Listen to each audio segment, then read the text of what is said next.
If you find mannequins in a dumpster, leave them alone. We made a huge mistake. We just thought it would be a fun idea, I promise. Me and my roommate Nolan, we like collecting random, weird stuff. Nolan likes thrifting and dumpster diving. I like building stuff in the garage or collecting weird trinkets. If you had asked me a week ago what the worst thing we'd ever found when looking through the garbage was, I would have told you that it was a bag of dog shit. That was until we found these things. It was a few days ago. Me and Nolan were cruising through some local alleys in my car, looking for treasure. We had found a few small things, some cool old plates, a busted painting, a nice wooden side table, a good haul, more or less. We were driving behind a strip mall, passing some dumpsters, when Nolan grabbed me by the shoulder. "Dude, look," he said, pointing to a dumpster just ahead of us, where a set of white feet were poking up from the top.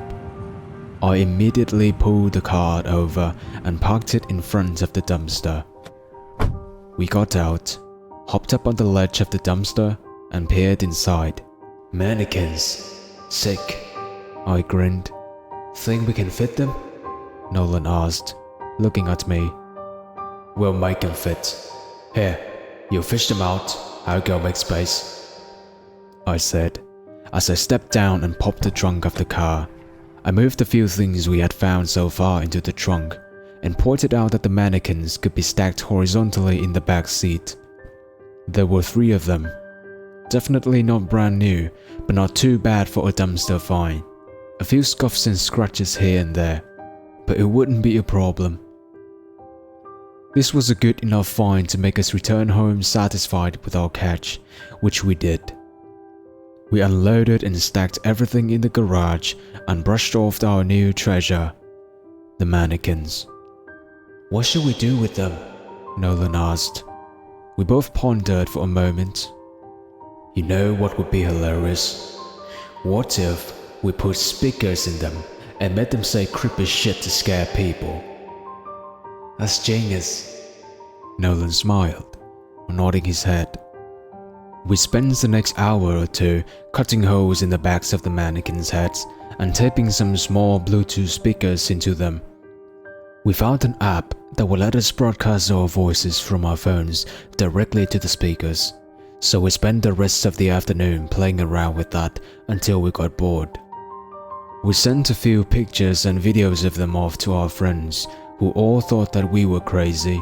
Our other 2 roommates, Amy and Sunny, were not comfortable at the idea of the weird speaking mannequins being part of the household, but we waved them off and told them they get used to it.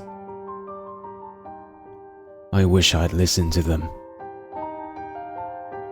It was the next morning, as I was having a cup of coffee and browsing Instagram at the kitchen table, that Nolan came into the kitchen, laughing as soon as he saw me.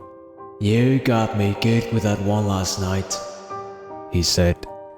"Huh?" "The mannequin you put outside my bedroom door. Real spooky." "It wasn't me. Must have been Amy or Sunny." "Yeah, sure, whatever. I'm gonna get you back though. Just you wait," Nolan said with a dismissive wave of his hand as he took a cup of coffee for himself and went back upstairs. That day passed as any Saturday would, mostly doing nothing.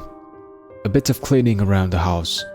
Later in the evening, we invited a couple of friends over so that we could crack open a few beers and have a fire in the backyard. We showed off our mannequins, and everyone hated them, except for me and Nolan.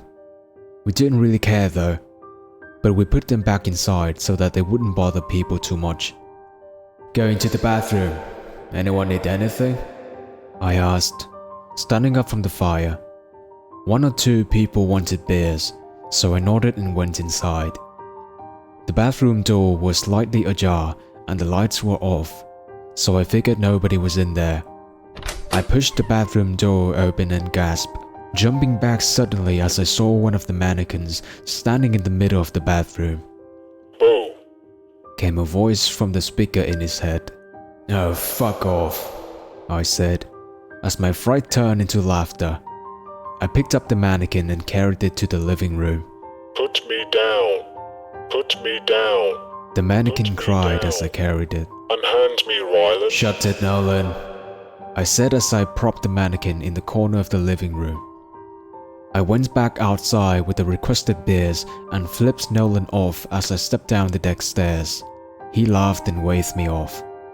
We spent the rest of the night drinking and laughing. The fire was turning into coals and most of our friends had left by about 2 in the morning. I finished my final beer and told everyone goodnight as I chucked the can on our pile of empties. I stumbled back inside and pushed my bedroom door open. I was too drunk to be scared this time, so I merely chuckled to see all 3 mannequins lined up on the far side of my bed. One of them had his arm extended, the hand gesturing to the bed. "Sleepy time," said one of the mannequins. I sighed and moved all of them back out to the living room, wondering if rescuing these things was going to be more of a hassle than it was worth. I went back to my room and closed the door, crawled into bed, falling asleep to the peaceful hum of the air conditioning. I woke up late and rolled over to check my phone. I scrolled through a few Instagram notifications, checked the news on Reddit, and then almost had a heart attack when I got out of bed to make my way to the bathroom. "Rise and shine," said the mannequin standing at the foot of my bed. The faces of the mannequins we had found were blank, smooth, kind without detailing, but Nolan had evidently drawn a smiley face in Sharpie on this one. I reached over to my nightstand and angrily threw a copy of Game of Thrones at the mannequin, which hit it square in the chest and sent it toppling over backwards to the ground. "Ouchie," it said from the floor. I threw on the bathrobe and left the room. I showered and generally went about my Sunday. When I returned to my room to get dressed, the stupid mannequin was still sprawled on the floor with that stupid smile on his face. I grabbed it by the arm and dragged it into the living room, where I propped it up with the other mannequins, which now also had smiley faces drawn on their blank, smooth heads. Sunny worked late that day, and Nolan and Amy were out doing something, so I had the house to myself. After I spent most of the day reading and playing some video games, I decided I would finish off the last few beers left in the case from yesterday. I grabbed one out of the fridge, took a cigarette from my pack, and stepped out onto the back deck. "Alright, fuck these things," I said, as I saw the 3 mannequins standing in a circle around the fire pit in the backyard, holding empty beer cans in their hands. I set my beer down, walked back inside, and picked up the baseball bat I kept next to my bed. I walked back outside, lit my cigarette, and proceeded to knock the head of the closest mannequin clean off. The white head sailing across the backyard. "Home run," said one of the mannequins behind me, after which I immediately turned and slashed it across the torso with the bat. I laid it into the mannequins, caving in the chests, knocking the heads off, and bashed the limbs apart. I picked up the remnants of the mannequins and carried them into the alley, where I dropped it all next to the garbage. "From garbage you came, and to garbage you shall return," I said to the mannequin parts and flicked my cigarette onto the pile. How the fuck did Nolan do that?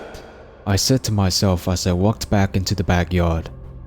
I smoked another cigarette on the deck, chugged the beer, grabbed another, and went back to my computer to play some more games. About an hour elapsed when the nicotine started to call to me again, and I went back to the deck for another cigarette.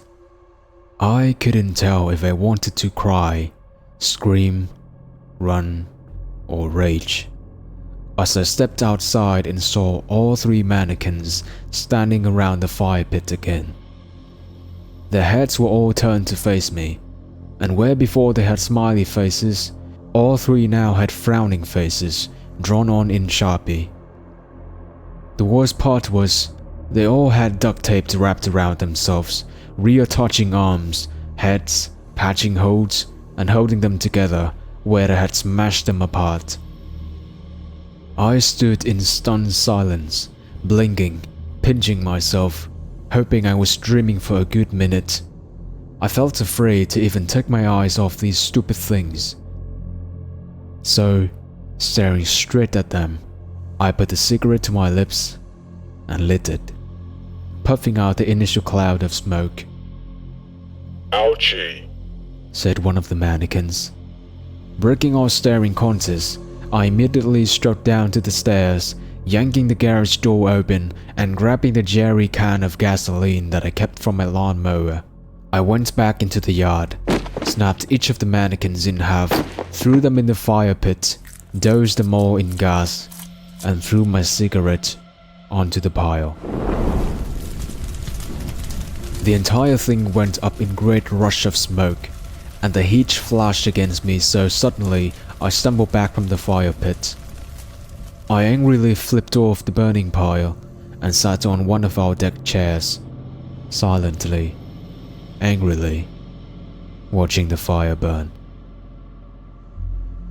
I knew on the inside that Nolan was probably watching me from somewhere in secret, laughing his ass off at my reaction to these stupid dumpster mannequins. But I didn't care. I hated them at this point, and I didn't give a shit if I looked like an idiot. Once the fire had burnt itself out, all that left was a few charred pieces that evidently weren't made of anything meltable, and a pile of molten, black something? Plastic maybe? I don't know what they make mannequins out of. I angrily made my way back inside the house, heading for my office. I was walking by the living room. hot. I stopped, dead. Too afraid to look, I slowly turned my head, and in the darkness of the living room, I saw three still, humanoid shapes. They were charred black, with whips of smoke rising off of them to the ceiling. I felt my legs go weak and my heart start racing. I ran back to the bedroom and slammed the door. I threw everything on the top of my dresser to the floor and pitched the whole thing on its side against my door. I sat down on the floor of my room and started to record this. Please, someone, please just tell me how he managed to do it. I know that mannequins cannot come to life. It's impossible. I know it is. How did Nolan do it? Why did he do it? Why? I just want to know how. They're not real. It's a joke. It has to be a joke. Please, I need to know what's happening. I need to know this isn't real. But they're right outside the door. Please. Sleepy time.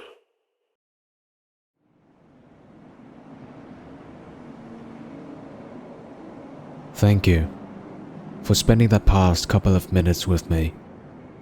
I hope you liked the story. But above all, I hope Nolan was just really good at pulling a trick. If you enjoyed the story, please feel free to support me by any means. And don't forget you can always submit your own story through my mail below. And I will see you next time.